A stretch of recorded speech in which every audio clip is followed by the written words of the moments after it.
Hallelujah, praise the Lord. ਆਪ ਸਭ ਨੂੰ ਜੈ ਮਸੀਹ ਕੀ। ਆਸ਼ਾ ਕਰਦੀ ਹਾਂ ਕਿ ਤੁਸੀਂ ਪਰਮੇਸ਼ਰ ਦੇ ਨਾਮ ਵਿੱਚ ਵੱਧ ਰਹੇ ਹੋਵੋਗੇ। ਅੱਜ ਅਸੀਂ ਸਾਰੇ ਪੜਾਂਗੇ ਯਸ਼ਾਇਆ ਉਹਦੀ 43 ਆਇਤ 43 ਆਇਤ ਜਿਹਨੂੰ ਕਹਿੰਦੇ ਆਪਾਂ ਪੰਜਾਬੀ 'ਚ।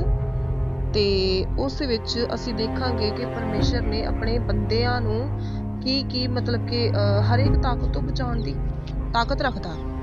ਠੀਕ ਹੈ ਜੀ, ਚਾਹੇ ਉਹ ਸ਼ੈਤਾਨ ਦੀ ਤਾਕਤ ਆ ਜਾਂ ਕੋਈ ਵੀ ਮਤਲਬ ਕਿ ਜਿੱਦਾਂ ਕਿ ਕਿਤੇ ਨੂੰ ਗੱਲ ਕਰਦੇ ਆ ਵੀ ਕੋਈ ਕਿਸੇ ਨੂੰ ਫਸਾਉਣ ਦੀ ਕੋਸ਼ਿਸ਼ ਕਰ ਰਿਹਾ ਹੋਵੇ ਜਾਂ ਏਦਾਂ ਕਰਕੇ, ਹਨਾ। ਤੇ ਪਰਮੇਸ਼ਰ ਸਾਨੂੰ ਬਚਾਉਣ ਦੀ ਤਾਕਤ ਰੱਖਦਾ ਆ। ਉਹਨੇ ਸਾਨੂੰ ਬਣਾਇਆ ਤੇ ਉਹਨੂੰ ਸਾਡਾ ਫਿਕਰ ਹੈ। ਸਾਨੂੰ ਕਦੇ ਵੀ ਚਿੰਤਾ ਕਰਨ ਦੀ ਜ਼ਰੂਰਤ ਨਹੀਂ ਹੈਗੀ। ਹਾਂ, ਪਰ ਕਈ ਵਾਰੀ ਏਦਾਂ ਹੁੰਦਾ ਕਿ ਸਾਡੀ ਜ਼ਿੰਦਗੀਆਂ 'ਚ ਮੁਸ਼ਕਲਾਂ ਆ ਜਾਂਦੀਆਂ, ਅਸੀਂ ਡਰ ਜਾਂਦੇ ਆ। ਪਰ ਉਸ ਵੇਲੇ ਸਾਨੂੰ ਡਰਨ ਦੀ ਲੋੜ ਨਹੀਂ, ਸਾਨੂੰ ਰੋਜ਼ਾ ਪ੍ਰਾਰਥਨਾ ਕਰਨ ਦੀ ਲੋੜ ਆ। ਤੇ ਕਈ ਵਾਰ ਏਦਾਂ ਹੁੰਦਾ ਨਾ, ਸ਼ੈਤਾਨ ਸਾਡੇ ਰਾਸਤਿਆਂ 'ਚ ਖੜਾ ਹੁੰਦਾ। ਪਰਮੇਸ਼ਰ ਤਾਂ ਬਹੁਤ ਭਲਾ ਹੈ, ਪਰਮੇਸ਼ਰ ਸਾਨੂੰ ਬਰਕਤ ਦੇ ਦਿੰਦਾ। ਕਿਉਂਕਿ ਦੇਖੋ, ਅਸੀਂ ਸ਼ਾਇਦ ਤੁਸੀਂ ਪੜ੍ਹਿਆ ਵੀ ਹੋਏਗਾ ਬਾਈਬਲ 'ਚ ਕਿ ਉੱਥੇ ਲਿਖਿਆ ਕਿ ਪ੍ਰਤੀਤ ਕਰਨ ਵਾਲੇ ਲਈ ਸਭ ਕੁਝ ਹੋ ਸਕਦਾ ਹੈ। ਪ੍ਰਤੀਤ ਮਤਲਬ ਕਿ ਵਿਸ਼ਵਾਸ ਜਿਹੜਾ ਕਰਦਾ ਹੈ ਪਰਮੇਸ਼ਰ ਤੇ ਕਿ ਹਾਂ ਮੈਨੂੰ ਇਹ ਮਿਲ ਗਿਆ, ਹਨਾ ਜੀ। ਤੇ ਜਿਹੜਾ ਇਹ ਵਿਸ਼ਵਾਸ ਕਰਦਾ ਆ ਤੇ ਉਹਦੇ ਲਈ ਤਾਂ ਸਭ ਕੁਝ ਹੋ ਸਕਦਾ ਹੈ। ਬਾਈਬਲ ਦੱਸਦੀ, ਬਾਈਬਲ ਨੇ ਇਹ ਨਹੀਂ ਕਿਹਾ ਕਿਤੇ ਕਿ ਹਾਂ ਜੇ ਤੂੰ ਇਹ ਮੰਗੂਗਾ ਤਾਂ ਫੇਰ ਤੇਰੀ ਇਹ ਪੂਰੀ ਨਹੀਂ ਹੋਣੀ ਜਾਂ ਇਹੀ ਮੰਗਣਾ ਤੂੰ ਜਾਂ ਏਦਾਂ ਦਾ ਕਰਕੇ, ਹਨਾ। ਤੇ ਪਰਮੇਸ਼ਰ ਨੇ ਸਾਨੂੰ ਕਿਹਾ ਵਚਨਾਂ ਦੁਆਰਾ ਕਿ ਪ੍ਰਤੀਤ ਕਰਨ ਵਾਲੇ ਲਈ ਸਭ ਕੁਝ ਹੋ ਸਕਦਾ ਹੈ। ਬਾਈਬਲ ਸਾਨੂੰ ਇਹ ਦੱਸਦੀ ਆ ਕਿ ਪ੍ਰਭੂ ਯਿਸੂ ਮਸੀਹ ਨੇ ਵਚਨਾਂ ਵਿੱਚ ਕਿਹਾ ਕਿ ਜੋ ਕੁਝ ਤੁਸੀਂ ਮੇਰਾ ਨਾਂ ਲੈ ਕੇ ਮੇਰੇ ਸਵਰਗੀ ਪਿਤਾ ਕੋਲੋਂ ਮੰਗੋਗੇ ਤੁਹਾਨੂੰ ਦਿੱਤਾ ਜਾਵੇਗਾ। ਜੋ ਕੁਝ ਵੀ, ਉਹਨਾਂ ਨੇ ਇਹ ਨਹੀਂ ਕਿਹਾ ਕਿ ਮਤਲਬ ਕਿ ਵੀ ਹਾਂ ਮਤਲਬ ਕਿ ਤੁਹਾਨੂੰ ਮਤਲਬ ਕਿ ਜਿੱਦਾਂ ਕੋਈ ਬੰਦਿਸ਼ ਜੀ ਨਹੀਂ ਰੱਖੀ ਕਿ ਹਾਂ ਨਹੀਂ ਤੁਸੀਂ ਇਹ ਨਹੀਂ ਮੰਗਣਾ, ਬਸ ਤੁਸੀਂ ਆਹੀ ਮੰਗਣਾ ਹੈ ਨਾ। ਗੱਲ ਕਰਦੇ ਬਾਈਬਲ ਸਾਨੂੰ ਇਹ ਦੱਸਦੀ, ਜੋ ਕੁਛ ਵੀ ਤੁਸੀਂ ਮੰਗੋਗੇ, ਜੋ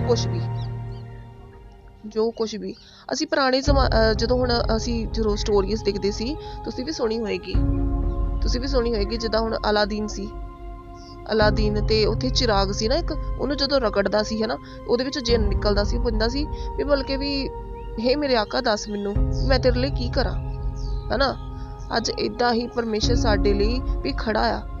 ਪਰਮੇਸ਼ਰ ਸਾਡੇ ਕੋਲ ਕਹਿੰਦਾ ਮੇਰਾ ਬੇਟੇ ਮੰਗ ਕੇ ਤਾਂ ਦੇਖ, ਮੈਂ ਕਿੰਨਾ ਭਲਾ ਆ, ਮੰਗ ਕੇ ਦੇਖ ਮੇਰੇ ਕੋਲ। ਬਾਈਬਲ ਸਾਨੂੰ ਇਹ ਦੱਸਦੀ ਮੱਤੀ 7:7 ਵਿੱਚ ਉੱਥੇ ਲਿਖਿਆ ਗਿਆ ਆ ਕਿ ਮੰਗੋ ਤਾਂ ਤੁਹਾਨੂੰ ਦਿੱਤਾ ਜਾਵੇਗਾ, ਢੂੰਡੋ ਤਾਂ ਪਾਓਗੇ, ਖੜਕਾਓ ਤਾਂ ਤੁਹਾਡੇ ਲਈ ਖੋਲਿਆ ਜਾਵੇਗਾ। ਮੰਗਣ ਦੀ ਜ਼ਰੂਰਤ ਆ। ਮੰਗਣਾ ਕਿੱਦਾਂ? ਪਰ ਸੱਚੇ ਦਿਲ ਨਾਲ, ਕੋਈ ਡਾਊਟ ਨਹੀਂ ਕਰਨਾ, ਵਿਸ਼ਵਾਸ ਕਰਨਾ ਕਿ ਜੋ ਮੈਂ ਮੰਗ ਰਿਹਾ ਉਹ ਮੈਨੂੰ ਮਿਲ ਗਿਆ। ਠੀਕ ਹੈ ਜੀ। ਤੇ ਬਾਕੀ ਗੱਲ ਇਹੀ ਆ ਕਿ ਵਿਸ਼ਵਾਸ ਤੇ ਸਾਰੀ ਗੱਲ ਟਿਕੀ, ਵਿਸ਼ਵਾਸ ਤੇ। ਠੀਕ ਹੈ ਜੀ। ਅੱਜ ਜੇ ਅਸੀਂ ਵਿਸ਼ਵਾਸ ਕਰਦੇ ਹਾਂ ਕਿ ਹਾਂ ਮੇਰੀ ਇਹ ਆਸ ਉਮੀਦ ਆ, ਪਰਮੇਸ਼ਰ ਇਸ ਨੂੰ ਪੂਰਾ ਕਰ, ਹੈ ਨਾ ਜੀ। ਤੇ ਵਿਸ਼ਵਾਸ ਕਰੋ ਮੇਰੇ ਅਜ਼ੀਜ਼ੋ ਕਿ ਜੇ ਤੁਸੀਂ ਵਿਸ਼ਵਾਸ ਤੁਹਾਡੇ ਵਿੱਚ ਹੈ, ਬਾਈਬਲ ਸਾਨੂੰ ਇਹ ਦੱਸਦੀ ਆ ਕਿ ਇਹ ਤੁਹਾਡੇ ਵਿੱਚ ਰਾਈ ਦੇ ਦਾਣੇ ਜਿੰਨਾ ਵੀ ਵਿਸ਼ਵਾਸ ਆ, ਤੁਸੀਂ ਪਹਾੜ ਨੂੰ ਕਹੋ ਕਿ ਉੱਥੋਂ ਉੱਠ ਸਮੁੰਦਰ ਵਿੱਚ ਜ਼ਿਆਦਾ ਤੁਹਾਡੀ ਜ਼ਰੂਰ ਮੰਨੇਗਾ। ਠੀਕ ਹੈ ਜੀ। ਇਹ ਮੈਟਰ ਨਹੀਂ ਕਰਦਾ ਤੁਹਾਡੀ ਵਿਸ਼ ਕਿੱਦਾਂ ਦੀ ਹੈ, ਨਹੀਂ, ਚਾਹੇ ਜਿੱਦਾਂ ਦੀ ਮਰਜ਼ੀ ਤੁਹਾਡੀ ਖੁਆਇਸ਼ ਹੈ, ਜਿੱਦਾਂ ਦੀ ਮਰਜ਼ੀ ਹੀ ਤੁਹਾਡੀ ਆਸ ਹੋਣੀ ਹੈ, ਤੁਸੀਂ ਰੋ ਰੋ ਕੇ ਪਰਮੇਸ਼ਰ ਅੱਗੇ ਦੁਹਾਈ ਪਾਓਗੇ ਕਿ ਪਰਮੇਸ਼ਰ ਉੱਠ ਮੇਰੇ ਲਈ ਕੁਛ ਕਰ। ਦਾਊਦ ਨਬੀ ਜ਼ਬੂਰਾਂ ਦੀ ਪੋਥੀ ਵਿੱਚੋਂ ਤੇ ਬਾਰ-ਬਾਰ ਆਪਣੇ ਆਪ ਨੂੰ ਮਿਲ ਕੇ ਕੀ ਕਹਿੰਦੇ ਨੂੰ, ਜਦੋਂ ਦੁੱਖ ਹੁੰਦਾ, ਜਦੋਂ ਮਤਲਬ ਕਿ ਕੁਛ ਵੀ ਉਹਨਾਂ ਨੂੰ ਹੁੰਦਾ, ਉਹ ਇਹੀ ਗੱਲ ਕਹਿੰਦੇ ਕਿ ਪਰਮੇਸ਼ਰ ਉੱਠ ਮੇਰੇ ਲਈ ਕੁਛ ਕਰ। ਮੇਰੇ ਅਜ਼ੀਜ਼ੋ, ਅਸੀਂ ਵੀ ਇਹੀ ਕਹਿਣਾ ਪਰਮੇਸ਼ਰ ਨੂੰ ਕਿ ਉੱਠੋ ਸਾਡੇ ਲਈ ਕੁਛ ਕਰੋ। ਅਸੀਂ ਰੋ ਰੋ ਕੇ ਆਪਣਾ ਦਿਲ ਖੋਲ ਕੇ ਪਰਮੇਸ਼ਰ ਦੇ ਅੱਗੇ ਆਪਣਾ ਦਿਲ ਪਰਮੇਸ਼ਰ ਦੇ ਕਦਮਾਂ 'ਚ ਰੱਖਦੇ ਹਾਂ ਤੇ ਮੇਰੇ ਅਜ਼ੀਜ਼ੋ ਸਾਨੂੰ ਸੰਭਾਲ ਕੇ ਰੱਖਦਾ। ਠੀਕ ਹੈ ਜੀ। ਤੇ ਬਾਈਬਲ ਸਾਨੂੰ ਇਹ ਦੱਸਦੀ ਆ ਕਿ ਪਰਮੇਸ਼ਰ ਨੇ ਕਿਹਾ ਕਿ ਮੈਂ ਤੈਨੂੰ ਨਾਮ ਲੈ ਕੇ ਬੁਲਾਇਆ, ਮੈਂ ਤੈਨੂੰ ਆਪਣੀਆਂ ਹਥੇਲੀਆਂ ਤੋਂ ਕਰ ਲਿਆ ਆ। ਸਾਡੇ ਵੱਲ ਪਰਮੇਸ਼ਰ ਦੀ ਨਜ਼ਰ ਹਮੇਸ਼ਾ ਰਹਿੰਦੀ ਆ,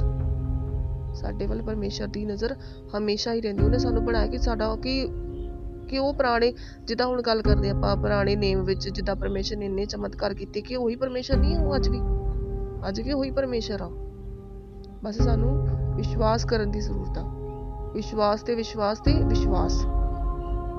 ਹੈ ਤਾਂ ਸਭ ਕੁਝ ਹੋ ਸਕਦਾ ਹੈ। ਸਭ ਕੁਝ ਮਤਲਬ ਕਿ ਕੁਛ ਵੀ। ਬਾਈਬਲ ਸਾਨੂੰ ਇਹ ਦੱਸਦੀ ਆ ਕਿ ਜੋ ਇਨਸਾਨ ਲਈ ਨਾਮੁਮਕਿਨ ਹੈ ਨਾ, ਉਹ ਪਰਮੇਸ਼ਰ ਲਈ ਮੁਮਕਿਨ ਆ। ਚਾਹੇ ਅੱਜ ਤੁਹਾਡੀ ਕਿੱਦਾਂ ਦੀ ਵੀ ਵਿਸ਼ ਵਾ, ਜੇ ਤੁਸੀਂ ਪਰਮੇਸ਼ਰ ਦੇ ਅੱਗੇ ਦੁਹਾਈ ਦਿੰਦੇ ਆ ਕਿ ਪਰਮੇਸ਼ਰ ਸਾਡੇ ਲਈ ਉੱਠ ਕੁਛ ਕਰ, और रो रो के प्रार्थना करते, बाइबल पढ़ते, फास्टिंग करते हैं। तो मेरे अजीजो, साडा परमेशर इन्ना भी है नहीं हो कि साडे इन्ने भी असीं रब दे मां मारे नहीं हैगे कि परमेशर साडी सुनूगा ही नहीं। साडी जरूर सुनेगा परमेशर। और मैं विश्वास करती हाँ कि मैं भी जो मंग रही हाँ मिल गया मैनू परमेशर। उस विच की कहते नूं जो मैं मंग रही हाँ ਉਹਦੇ ਵਿੱਚ परमेशर भी की कहते नूं परमेशर मैनू मिल गई आ। यही समझो तुसीं भी परमेशर वो काम करना शुरू कर दिता परमेशर ने। ठीक है जी। बाकी गल यही है कि सारी गल जिहड़ी विश्वास ते है। ठीक है जी। चलो हुण आपां पढ़दे हां यशाया 43।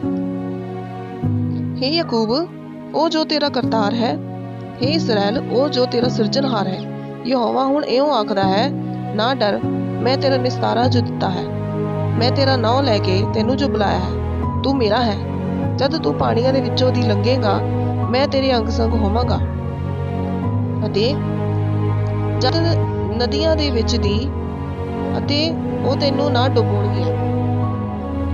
जद तू अग दे विच दी चलेगा, ओ तैनू ना साड़ेगी, ना लाट तेरे उत्ते बलेगी। मैं तां यहोवा तेरा परमेशर हाँ, इसराइल दा पवित्र प्रभु तैनू बचाउण वाला। आमीन। तुसीं की पढ़िया, असीं देख रहे हैं परमेशर कह रहे अपने अपनी अंश नूं, अपने ਜਿਹੜੇ ਲੋਕ ਆ ਉਹ ਬਾਈਬਲ 'ਚ ਤਾਂ ਤੁਹਾਨੂੰ ਪਤਾ ਕਿ ਜਗ੍ਹਾ ਜਗ੍ਹਾ ਤੇ ਯਾਕੂਬ ਕਿਆ ਇਸਰਾਇਲ ਕਿਆ, ਯਾਕੂਬ ਕੌਣ ਆ? ਅਸੀਂ ਆ। ਜਿੱਥੇ ਪਰਮੇਸ਼ਰ ਦੀ ਮੰਡਲੀ ਹੈ, ਜਿੱਥੇ ਪਰਮੇਸ਼ਰ ਦੇ ਲੋਕ ਆ, ਉਹਨਾਂ ਨੂੰ ਯਾਕੂਬ ਤੇ ਇਸਰਾਇਲ ਕਿਹਾ ਗਿਆ। ਠੀਕ ਆ ਜੀ। ਪਰਮੇਸ਼ਰ ਇਹ ਤੇ ਕਹਿ ਰਹੇ ਆ, ਕਹਿੰਦੇ ਵੀ ਮੈਂ ਤੇਰਾ ਸਿਰਜਣਹਾਰ ਆ, ਮੈਂ ਹੀ ਤੈਨੂੰ ਬਣਾਉਣ ਵਾਲਾ ਤੇ ਯਹੋਵਾ ਪਰਮੇਸ਼ਰ ਇਹ ਆਖਦਾ ਹੈ ਕਿ ਨਾ ਡਰ, ਮੈਂ ਤੇਰਾ ਨਿਸਤਾਰਾ ਜੋ ਦਿੱਤਾ ਹੈ। ਕਹਿੰਦੇ ਸਾਨੂੰ ਦਿਲਾਸਾ ਦੇ ਰਹੇ ਆ ਕਿ ਤੁਸੀਂ ਨਾ ਡਰੋ, ਨਾ ਡਰੋ, मैं तेरा निस्तारा देता, मैं तेरा मुल दे दिता है। ठीक है जी। लिखिया मैं तेनू ना लैके बुलाया है। हालेलुया। कितना भला परमेशर है कि साडी कितनी फिक्र रखदा, साडा ना लैके सानू बुलाउंदा, साडा ना लैके बुलाउंदा सानू। कहंदे बाइबल सानू ये दसदी आ कि असीं परमेशर नू नहीं बल्कि परमेशर ने साडे नाल प्यार कीता, उन्हें अपना इकलौता पुत्र दे दिता। कितना भला परमेशर है ना। अगे लिखिया तू मेरा है। परमेशर कहते हैं तू मेरा है, मैं भी परमेशर दी हाँ, तुसी भी परमेशर दे हो। जद तू पानियां दे विचों दी लंघेगा, मैं तेरे अंग संग होवांगा। परमेशर कह रहे हैं कि जदों भी तुसी किते भी जाओगे, पानियां विच भी जाओगे, तुसी किते भी जाओगे, परमेशर तुहाडे नाल होगा। ठीक है। लिखिया जद कदे तुसी नदियां दे विचों दी जद नदियां दे विचों दी ਉਹ ਤੈਨੂੰ ਨਾ ਡੁਬੋਣਗੀਆਂ। ਜੇ ਤੁਸੀਂ ਨਦੀ ਵਿੱਚ ਵੀ ਚਲ ਜਾਓਗੇ ਤਾਂ ਹੁੰਦਾ ਚਾਹੇ ਤੁਹਾਨੂੰ ਤੈਰਨਾ ਆਉਂਦਾ ਚਾਹੇ ਨਹੀਂ ਹੁੰਦਾ, ਪਰਮੇਸ਼ਰ ਤੁਹਾਨੂੰ ਉੱਥੋਂ ਬਚਾਊਗਾ। ਠੀਕ ਹੈ ਜੀ। ਜਦ ਤੂੰ ਅਗ ਦੇ ਵਿੱਚ ਚੱਲੇਗਾ ਤੇ ਨਾ ਉਹ ਤੈਨੂੰ ਨਾ ਸਾੜੇਗੀ, ਨਾ ਲਾਟ ਤੇਰੇ ਉੱਤੇ ਬਲੇਗੀ। ਮੈਂ ਯਹੋਵਾ ਤੇਰਾ ਪਰਮੇਸ਼ਰ ਜਾਂ ਇਸਰਾਇਲ ਦਾ ਪਵਿੱਤਰ ਪ੍ਰਭੂ। ਹੁਣ ਜੇ ਆਪਾਂ ਨਦੀਆਂ ਦੀ ਗੱਲ ਕਰਦੇ ਹਾਂ ਬਾਈਬਲ ਵਿੱਚ, ਜਦੋਂ ਯਿਸੂ ਮਸੀਹ ਪਾਣੀ ਤੇ ਚੱਲ ਕੇ ਆਉਂਦੇ ਸੀ ਤੇ ਪਤਰਸ ਨੇ ਕਿਹਾ ਕਿ ਪਰਮੇਸ਼ਰ ਕਿ ਪ੍ਰਭੂ ਜੀ ਕਿ ਮੈਂ ਵੀ ਤੁਹਾਡੇ ਨਾਲ ਮਿਲ ਕੇ ਪਾਣੀ ਤੇ ਆਵਾਂ, ਕਹਿੰਦੇ ਆ ਜਾ। ਪਰ ਜਦੋਂ ਯਿਸੂ ਮਸੀਹ ਵੱਲ ਦੇਖਦਾ ਰਿਹਾ ਉਦੋਂ ਤੱਕ ਉਹ ਚੱਲਦਾ ਰਿਹਾ, ਪਰ ਜਦੋਂ ਉਹਨੇ ਪਾਣੀ ਵੱਲ ਧਿਆਨ ਦਿੱਤਾ ਕਿ ਪਾਣੀ ਕਿੰਨਾ ਡੂੰਘਾ ਹੈ ਨਾ, ਉਹ ਡੁੱਬਣ ਲੱਗਾ। ਪ੍ਰਭੂ ਯਿਸੂ ਨੇ ਉਸੇ ਵੇਲੇ ਹੱਥ ਵਧਾ ਕੇ ਉਹਨੂੰ ਮਿਲ ਕੇ ਬਚਾਇਆ। ਪਰ ਗੱਲ ਇਹ ਹੈ ਨਾ ਵੀ ਪਰਮੇਸ਼ਰ ਯਿਸੂ ਮਸੀਹ ਵੱਲ ਸਾਨੂੰ ਤੱਕਦੇ ਰਹਿਣਾ ਚਾਹੀਦਾ। ਜੇ ਅਸੀਂ ਯਿਸੂ ਮਸੀਹ ਵੱਲ ਤੱਕਦੇ ਰਹਾਂਗੇ, ਸਾਡਾ ਦਿਲ ਉਹਨੂੰ ਪੁਕਾਰਦਾ ਰਹੇਗਾ ਤੇ ਮੇਰੇ ਅਜ਼ੀਜ਼ੋ ਮੈਂ ਵਿਸ਼ਵਾਸ, ਮੈਂ ਗਾਰੰਟੀ ਦਿੰਦੀ ਹਾਂ ਕਿ ਪਰਮੇਸ਼ਰ ਤੁਹਾਡੀ ਹਰੇਕ ਆਸ ਉਮੀਦ ਨੂੰ ਪੂਰੀ ਕਰੇਗਾ। ਠੀਕ ਹੈ ਜੀ। ਹੁਣ ਇੱਥੇ ਜੇ ਆਪਾਂ ਗੱਲ ਕਰਦੇ ਲਿਖਿਆ ਵੀ ਸੜਨ ਦੀ ਗੱਲ ਕਰਦੇ ਹਾਂ ਤੇ ਅਸੀਂ ਜੇ ਝਾਤੀ ਮਾਰਦੇ ਹਾਂ ਤੇ ਬਾਈਬਲ ਸਾਨੂੰ ਇਹ ਦੱਸਦੀ ਕਿ ਸਦਰਕ ਮੇਸ਼ਕ ਤੇ ਅਬਦਨਗੋ ਜਦੋਂ ਉਹਨਾਂ ਨਬੂਕਦਨਸਰ ਰਾਜੇ ਨੇ ਜਦੋਂ ਉਹਨਾਂ ਨੂੰ ਮਤਲਬ ਕਿ ਪਾ ਦਿੱਤਾ ਉਹਦੇ ਵਿੱਚ ਅੱਗ ਵਿੱਚ ਪਾ ਦਿੱਤਾ ਤੇ ਉਹਨੇ ਕਿਹਾ ਵੀ 7 ਗੁਣਾ ਜਿਹੜਾ ਭੱਠੀ ਦਾ ਤਾਪ ਉਹ ਵਧਾ ਦਿਓ, 7 ਗੁਣਾ। ਠੀਕ ਹੈ ਜੀ। ਤੇ ਉੱਥੇ ਪਰਮੇਸ਼ਰ ਖੁਦ ਆ ਗਿਆ ਸੀ ਪਰਮੇਸ਼ਰ ਨੂੰ ਬਚਾਉਣ ਲਈ। ਜੇ ਪਰਮੇਸ਼ਰ ਨੇ ਸਾਡਾ ਵਾਅਦਾ ਕੀਤੇ ਤੇ ਉਹ ਵਫਾਦਾਰ ਆ, ਅਸੀਂ ਬੇਵਫਾ ਹੋ ਜਾਵਾਂਗੇ। ਪਰਮੇਸ਼ਰ ਸਾਡੇ ਨਾਲ ਕਦੀ ਵੀ ਵਫਾ ਨਹੀਂ ਹੁੰਦਾ। ਜੋ ਇੱਕ ਗੱਲ ਕਹੀ ਨਾ ਪੂਰੀ ਕਰੇਗਾ। ਸ਼ੱਕ ਨਾ ਕਰੋ ਬਸ ਤੁਸੀਂ। ਮੈਂ ਵਿਸ਼ਵਾਸ ਕਰਦੀ ਹਾਂ ਕਿ ਜੋ ਮੈਂ ਮੰਗ ਰਹੀ ਹਾਂ, ਜੋ ਮੇਰੀ ਜ਼ਰੂਰਤ ਆ, ਜੋ ਮੇਰੀ ਆਸ ਉਮੀਦ ਆ, ਉਸ ਨੂੰ ਪਰਮੇਸ਼ਰ ਅੱਜ ਹੀ ਪੂਰਾ ਕਰੇਗਾ। ਮੈਂ ਵਿਸ਼ਵਾਸ ਕਰਦੀ ਹਾਂ। ਬਸ ਸ਼ੱਕ ਨਾ ਰੱਖੋ ਤੇ ਪਰਮੇਸ਼ਰ ਤੁਹਾਡੀ ਹਰ ਇੱਕ ਆਸ ਉਮੀਦ ਨੂੰ ਪੂਰੀ ਕਰੇਗਾ। ਕਿਉਂਕਿ ਜੇ ਹੁਣ ਆਪਾਂ ਗੱਲ ਕਰਦੇ ਹਾਂ ਅਸੀਂ ਦੁਨਿਆਵੀ ਪਿਤਾ, ਸਾਨੂੰ ਜਿਹਨੂੰ ਅਸੀਂ ਡੈਡੀ ਪਾਪਾ ਜੀ ਕਹਿੰਦੇ ਹਾਂ ਹਨਾ, ਉਹਨਾਂ ਦੀ ਗੱਲ ਕਰਦੇ ਹਾਂ ਜੀ। ਹੁਣ ਆਪਾਂ ਉਹਨਾਂ ਦੀ ਗੱਲ ਕਰਦੇ ਹਾਂ ਤੇ ਜੇ ਸਾਨੂੰ ਕੋਈ ਚੀਜ਼ ਚਾਹੀਦੀ ਆ, ਕੀ ਅਸੀਂ ਮੰਦਿਰਾਂ ਵਿੱਚ ਜਿੱਦਾਂ ਲਿਟ ਕੇ ਜਾਂਦੇ ਆ ਉੱਦਾਂ ਕਰਦੇ ਹਾਂ? ਅਸੀਂ ਸਿੱਧਾ ਕਹਿੰਦੇ ਨੇ ਕਿ ਪਾਪਾ ਮੈਨੂੰ ਇਹ ਚੀਜ਼ ਚਾਹੀਦੀ ਆ, ਤੇ ਮੇਰੇ ਅਜ਼ੀਜ਼ੋ ਕਿ ਉਹ ਤੁਹਾਨੂੰ ਮਿਲਦੀ ਹੈ ਨਾ। ਜੇ ਸਾਨੂੰ ਕੋਈ ਚੀਜ਼ ਚਾਹੀਦੀ ਆ, ਚਾਹੇ ਜਿੱਦਾਂ ਦੀ ਵੀ ਵਿਸ਼ ਵਾ, ਹਨਾ, ਗੱਲ ਕਰਦੇ ਆ ਜਿੱਦਾਂ ਦੀ ਵੀ ਵਿਸ਼ ਵਾ, ਜੇ ਉਹਨਾਂ ਨੂੰ ਨਹੀਂ ਵੀ ਪਸੰਦ ਪਾਈ ਦੇ, ਜੇ ਉਹਨਾਂ ਨੂੰ ਮਤਲਬ ਕਿ ਕਹਿ ਮਾੜੀ ਮੋਟੀ ਨਾ ਨੁੱਕਰ ਕਰ ਦਿੰਦੇ ਵੀ ਨਹੀਂ ਵੀ ਇਦਾਂ ਨਹੀਂ ਹੈਗਾ, ਇਦਾਂ ਦਾ ਕਰਕੇ ਨਾ, ਫਿਰ ਵੀ ਮੇਰੇ ਅਜ਼ੀਜ਼ੋ ਤੁਹਾਡਾ ਦੁਨਿਆਵੀ ਪਿਤਾ ਜਿਹੜਾ ਉਹ ਤੁਹਾਨੂੰ ਦਿੰਦਾ ਆ ਚੀਜ਼, ਦਿੰਦਾ ਨਾ। ਤੇ ਬਾਈਬਲ ਸਾਨੂੰ ਇਹ ਦੱਸਦੀ ਆ ਕਿ ਪਰਮੇਸ਼ਰ ਨੇ ਸਾਡਾ ਬਚਨਾਂ ਦੇ ਦੁਆਰਾ ਹੀ ਗੱਲ ਕੀਤੀ ਆ ਕਿ ਜੇ ਤੁਹਾਡਾ ਬੱਚਾ ਮੱਛੀ ਮੰਗੇ ਤਾਂ ਤੁਸੀਂ ਉਹਨੂੰ ਸੱਪ ਦਓਗੇ, ਜੇ ਉਹ ਰੋਟੀ ਮੰਗੇ ਕਿ ਤੁਹਾਨੂੰ ਪੱਥਰ ਦੋਗੇ। ਜੇ ਤੁਸੀਂ ਬੁਰੇ ਹੋ ਕੇ ਵੀ ਆਪਣੇ ਬੱਚਿਆਂ ਨੂੰ ਚੰਗੀਆਂ ਚੀਜ਼ਾਂ ਦੇਣਾ ਚਾਹੁੰਦੇ ਹੋ ਕੀ ਤੁਹਾਡਾ ਸਵਰਗੀ ਪਿਤਾ ਜਿਹੜਾ ਅਸਮਾਨ ਵਿੱਚ ਸਵਰਗ ਵਿੱਚ ਹੈ ਤੁਹਾਨੂੰ ਇਸ ਤੋਂ ਵੀ ਵਧੇਰੇ ਨਾ ਦੇਵੇਗਾ? ਠੀਕ ਹੈ ਜੀ, ਗੱਲ ਨੂੰ ਸਮਝੋ, ਮੈਂ ਕੀ ਕਹਿਣਾ ਚਾਹੁੰਦੀ ਹਾਂ ਤੁਹਾਨੂੰ, ਗੱਲ ਨੂੰ ਸਮਝੋ। ਪਰਮੇਸ਼ਰ ਅੱਜ ਤੁਹਾਡੇ ਸਾਹਮਣੇ ਬਾਹਾਂ ਫੈਲਾ ਕੇ ਤੁਹਾਨੂੰ ਬੁਲਾ ਰਿਹਾ, ਪੁੱਛ ਰਿਹਾ ਹੈ ਕਿ ਮੇਰੇ ਬੱਚੇ ਤੇਰੀ ਕੀ ਆਸ ਉਮੀਦ ਹੈ, ਮੈਨੂੰ ਦੱਸ ਮੈਨੂੰ ਕੀ ਆਸ ਉਮੀਦ ਹੈ ਤੇਰੀ। ਠੀਕ ਹੈ ਜੀ, ਤੇ ਗੱਲ ਹੈਗੀ ਏਦਾਂ ਕਿ ਅਸੀਂ ਪਰਮੇਸ਼ਰ ਤੋਂ ਮੰਗਣਾ। ਬਾਈਬਲ ਦੋ ਧਾਰੀ ਤਲਵਾਰ ਆ। ਇੱਕ ਪਾਸੇ ਪਰਮੇਸ਼ਰ ਕਹਿ ਰਹੇ ਆ ਕਿ ਮੈਂ ਤੇਰੇ ਮੰਗਣ ਤੋਂ ਪਹਿਲਾਂ ਹੀ ਜਾਣਦਾ ਕਿ ਤੈਨੂੰ ਕਿਹਨਾਂ ਚੀਜ਼ਾਂ ਦੀ ਲੋੜ ਆ। ਦੂਸਰੇ ਪਾਸੇ ਉਹ ਕਹਿ ਰਹੇ ਕਿ ਮੰਗੋ ਤਾਂ ਤੁਹਾਨੂੰ ਦਿੱਤਾ ਜਾਵੇਗਾ। ਠੀਕ ਹੈ ਜੀ, ਪਰ ਮੰਗਣ ਦੀ ਜ਼ਰੂਰਤ ਆ। ਦੂਸਰਾ ਸਭ ਤੋਂ ਵੱਡੀ ਚੀਜ਼ ਵਿਸ਼ਵਾਸ। ਜੇ ਸਾਡੇ ਵਿੱਚ ਵਿਸ਼ਵਾਸ ਆ ਨਾ, ਚਾਹੇ ਸਾਡੀ ਵਿਸ਼ ਕਿੱਦਾਂ ਦੀ ਵੀ ਹੋਵੇ, ਪਰਮੇਸ਼ਰ ਨੂੰ ਮੰਨਣਾ ਹੀ ਪੈਣਾ। ਠੀਕ ਹੈ ਜੀ, ਪਰਮੇਸ਼ਰ ਸਾਡੀ ਆਸ ਨੂੰ ਜ਼ਰੂਰ ਪੂਰੀ ਕਰੇਗਾ, ਮੈਂ ਵਿਸ਼ਵਾਸ ਕਰਦੀ ਹਾਂ। ਪਰ ਹਾਂ ਏਦਾਂ ਵੀ ਫਾਸਟਿੰਗ ਕਰੋ, ਤੁਸੀਂ ਫਾਸਟਿੰਗ ਕਰੋ ਤੇ ਪ੍ਰਾਰਥਨਾ ਕਰੋ, ਬਾਈਬਲ ਰੀਡਿੰਗ ਕਰੋ। ਠੀਕ ਹੈ ਜੀ, ਹਰੇਕ ਟਾਈਮ ਵਿੱਚ ਪਰਮੇਸ਼ਰ ਨੂੰ ਤੁਸੀਂ ਬੁਲਾਉਂਦੇ ਰਹੋ, ਆਪਣਾ ਜਿਹੜਾ ਦਿਲ ਵਾ ਪਰਮੇਸ਼ਰ ਨੂੰ। ਤੇ ਮੇਰੇ ਅਜ਼ੀਜ਼ੋ ਗਾਰੰਟੀ ਨਾ, ਮੈਂ ਕਹਿ ਰਹੀ ਹਾਂ ਗਾਰੰਟੀ ਤੁਹਾਡੀ ਆਸ ਵੀ ਜ਼ਰੂਰ ਪੂਰੀ ਹੋਏਗੀ। ਪੱਕਾ ਵਿਸ਼ਵਾਸ, ਕਿਉਂਕਿ ਸਾਡਾ ਪਰਮੇਸ਼ਰ ਸਾਨੂੰ ਬਹੁਤ ਵੱਡੀ ਔਖੀ ਗੱਲ ਕਰਨ ਨੂੰ ਕਹਿੰਦਾ ਹੈ ਕਿ ਜੀ ਹਾਂ ਵੀ ਤੁਸੀਂ ਘੋੜੇ ਮਾਰੋ ਨਾ, ਜਾਂ ਮਤਲਬ ਕਿ ਕੁਛ ਏਦਾਂ ਦਾ ਕਰਨਾ। ਬਾਕੀ ਚਲੋ ਮੈਂ ਜੇ ਕੁਛ ਗਲਤ ਹੈਗੀ ਤਾਂ ਮੈਨੂੰ ਮਾਫ ਕਰਨਾ, ਪਰ ਏਦਾਂ ਦਾ ਵੀ ਸਾਡਾ ਪਰਮੇਸ਼ਰ ਸਾਨੂੰ ਏਦਾਂ ਦਾ ਕੁਛ ਨਹੀਂ ਕਰਨ ਨੂੰ ਕਹਿੰਦਾ। ਸਿੱਧੇ ਹੀ ਕਹਿੰਦੇ ਵੀ ਮੇਰੇ ਤੋਂ ਮੰਗ, ਤੈਨੂੰ ਕੀ ਚਾਹੀਦਾ। ਇੰਨਾ ਭਲਾ ਪਰਮੇਸ਼ਰ ਸਾਡਾ, ਅਸੀਂ ਉਹਦੀਆਂ ਸੰਤਾਨ ਆ। ਜੇ ਹੁਣ ਦੇਖੋ ਮੈਂ ਹੁਣ ਇੱਕ ਲੇਡੀ ਸਾਂ ਤੇ ਮੈਂ ਆਪਣੇ ਆਪ ਨੂੰ ਪਰਮੇਸ਼ਰ ਦੀ ਬੇਟੀ ਸਮਝਦੀ, ਤੇ ਬੇਟੀ ਦੇ ਆਧਾਰ ਤੇ ਜਿੱਦਾਂ ਆਪਾਂ ਆਪਣੇ ਪਿਤਾ ਕੋਲ ਮੰਗਦੇ ਉੱਦਾਂ ਹੀ ਮੰਗਣਾ ਕਿ ਪਰਮੇਸ਼ਰ ਮੈਨੂੰ ਚਾਹੀਦਾ ਦੇ ਬਸ, ਹਨਾ, ਗੱਲ ਕਰਦੇ। ਜੇ ਅਸੀਂ ਏਦਾਂ ਹੀ ਕਰਾਂਗੇ ਤੇ ਮੇਰੇ ਅਜ਼ੀਜ਼ੋ ਉਹ ਦਿਨ ਦੂਰ ਨਹੀਂ ਕਿ ਜਦੋਂ ਤੁਹਾਡੀ ਆਸ ਉਮੀਦ ਪਰਮੇਸ਼ਰ ਜਲਦ ਤੋਂ ਜਲਦ ਪੂਰੀ ਕਰ ਦੇਗਾ। ਪਰ ਗੱਲ ਏਦਾਂ ਨਾ, ਕਹਿੰਦੇ ਨਾ ਵੀ ਜਿਹੜਾ ਰੋਟੀ ਖਾਂਦਾ ਢਿੱਡ ਉਹਦਾ ਹੀ ਭਰਦਾ, ਹਨਾ। ਤੇ ਪਰਮੇਸ਼ਰ ਸਾਨੂੰ ਇਹ ਕਹਿ ਰਹੇ ਕਿ ਮੰਗੋ ਤੇ ਦੁਆ ਕਰੋ ਮੇਰੇ ਅੱਗੇ ਵੀ ਤੁਹਾਨੂੰ ਕੀ ਚੀਜ਼ ਚਾਹੀਦੀ ਹੈ। ਠੀਕ ਹੈ ਜੀ, ਬਾਕੀ ਗੱਲ ਇਹ ਹੈ ਨਾ ਵੀ ਜਿੱਦਾਂ ਹੁਣ ਅਸੀਂ ਪਾਸਟਰ ਆਪਣੇ ਨੂੰ ਕਹਿੰਦੇ ਵੀ ਸਾਡੇ ਲਈ ਦੁਆ ਕਰੋ, ਏਦਾਂ ਕਰਕੇ ਆਪ ਮਾਵਾਂ ਅਸੀਂ ਦੁਆ ਕਰੀਏ ਨਾ ਕਰੀਏ, ਏਦਾਂ ਵੀ ਨਹੀਂ ਹੈਗੀ ਨਾ ਗੱਲ, ਸਾਨੂੰ ਆਪ ਵੀ ਦੁਆ ਕਰਨੀ ਆ। ਠੀਕ ਆ ਜੀ, ਪਰਮੇਸ਼ਰ ਦਾਸ ਜਿਹੜੇ ਹੈਗੇ ਆ ਆਦਰਯੋਗ ਆ, ਤੇ ਉਹਨਾਂ ਨੂੰ ਕੀ ਕਹਿੰਦੇ ਨੂੰ ਅਸੀਂ ਦੁਆ ਦਾ ਵੀ ਕਹਿਣਾ। ਠੀਕ ਆ, ਉਹਨਾਂ ਦੀ ਜ਼ਿੰਮੇਦਾਰੀ ਆ ਦੁਆ ਕਰਦੇ ਸਾਡੇ ਲਈ। ਪਰ ਜੇ ਅਸੀਂ ਆਪ ਦੁਆ ਨਾ ਕਰੀਏ ਤਾਂ ਕੀ ਪਰਮੇਸ਼ਰ ਸਾਡੇ ਤੋਂ ਖੁਸ਼ ਹੋਏਗਾ? ਕਦੀ ਵੀ ਨਹੀਂ।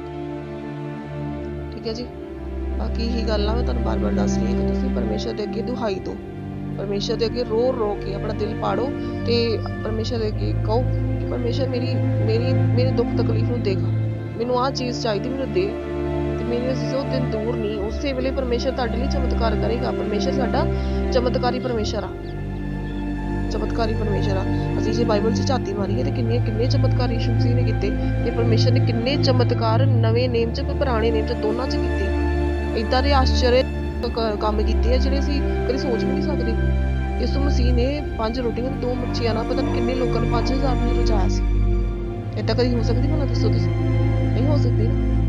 ਪਰਮੇਸ਼ਰ ਸਾਡਾ ਚਮਤਕਾਰੀ ਪਰਮੇਸ਼ਰ ਆ। ਆਪਣਾ ਦਿਲ ਜਿਹੜਾ ਨਾ ਪਰਮੇਸ਼ਰ ਦੇ ਅੱਗੇ ਰੱਖ ਦੋ, ਆਪਣਾ ਦਿਲ ਆਪਣੇ ਆਪ ਨੂੰ ਪਰਮੇਸ਼ਰ ਦੇ ਅੱਗੇ ਰੱਖ ਦੋ, ਕਿਉਂਕਿ ਉਹਨੂੰ ਤੁਹਾਡਾ ਫਿਕਰ ਆ। ਬਾਈਬਲ ਸਾਨੂੰ ਇਹ ਦੱਸਦੀ ਆ ਕਿ ਚਿੰਤਾ ਕਰਕੇ ਤੁਸੀਂ ਇੱਕ ਪਲ ਨਾ ਵਧਾ ਸਕਦੇ ਨਾ ਇੱਕ ਪਲ ਘਟਾ ਸਕਦੇ। ਮੈਂ ਮੰਨਦੀ ਆ ਕਿ ਗੱਲ ਕਹਿਣੀ ਸੌਖੀ ਆ, ਪਰ ਹੁੰਦੀ ਟੈਨਸ਼ਨ ਸਾਰਿਆਂ ਨੂੰ ਹੁੰਦੀ ਹੈ ਟੈਨਸ਼ਨ। ਪਰ ਫਿਰ ਵੀ ਤੁਸੀਂ ਚਿੰਤਾ ਕਰਕੇ ਇੱਕ ਪਲ ਨਾ ਵਧਾ ਸਕਦੇ ਕਿ ਨਾ ਇੱਕ ਪਲ ਘਟਾ ਸਕਦੇ। ਠੀਕ ਹੈ ਜੀ, ਸਾਡਾ ਪਰਮੇਸ਼ਰ ਆ ਜਿਹੜਾ ਮਹਾਨ ਪਰਮੇਸ਼ਰ ਆ, ਸਾਨੂੰ ਹਰੇਕ ਚੀਜ਼ ਦੇਣ ਦੀ ਸਾਮਰਥ ਰੱਖਦਾ, ਸਾਡੀ ਜ਼ਿੰਦਗੀ 'ਚ ਚਮਤਕਾਰ ਕਰਨ ਦੀ ਸਾਮਰਥ ਰੱਖਦਾ। ਠੀਕ ਹੈ ਜੀ, ਬਸ ਮੇਰਾ ਇਹੀ ਮੇਨ ਮੋਟਿਵ ਆ ਕਿ ਤੁਸੀਂ ਵਿਸ਼ਵਾਸ ਕਰੋ। ਵਿਸ਼ਵਾਸ ਜਿਹੜੀ ਨਾ ਬਿਮਾਰ ਨੂੰ ਤੱਕ ਬਚਾ ਸਕਦੀ, ਬਿਮਾਰ ਤੱਕ ਨੂੰ ਵੀ ਬਚਾ ਸਕਦੀ, ਮਰੇ ਹੋਏ ਬੰਦੇ ਨੂੰ ਵੀ ਉਠਾ ਸਕਦੀ ਆ। ਲਾਜ਼ਰ ਵੱਲ ਆਪਾਂ ਦੇਖਦੇ ਜਦੋਂ ਯਿਸੂ ਮਸੀਹ ਦੀ ਗੱਲ ਕਰਦੇ ਆ, ਯਿਸੂ ਮਸੀਹ ਜਦੋਂ ਕਿ ਪਰਮੇਸ਼ਰ ਅੱਗੇ ਪ੍ਰਾਰਥਨਾ ਕੀਤੀ ਤੇ ਲਾਜ਼ਰ ਉਸੇ ਵੇਲੇ ਨਿਕਲ ਕੇ ਬਾਹਰ ਆਇਆ ਕਿ ਨਹੀਂ ਆਇਆ ਸੀ ਨਾ। ਇਹੀ ਗੱਲ ਆ, ਮੈਂ ਇਹੀ ਗੱਲ ਕਰਦੀ ਆ, ਤੁਸੀਂ ਬਾਈਬਲ 'ਚ ਝਾਤੀ ਮਾਰੋ ਕਿ ਪਰਮੇਸ਼ਰ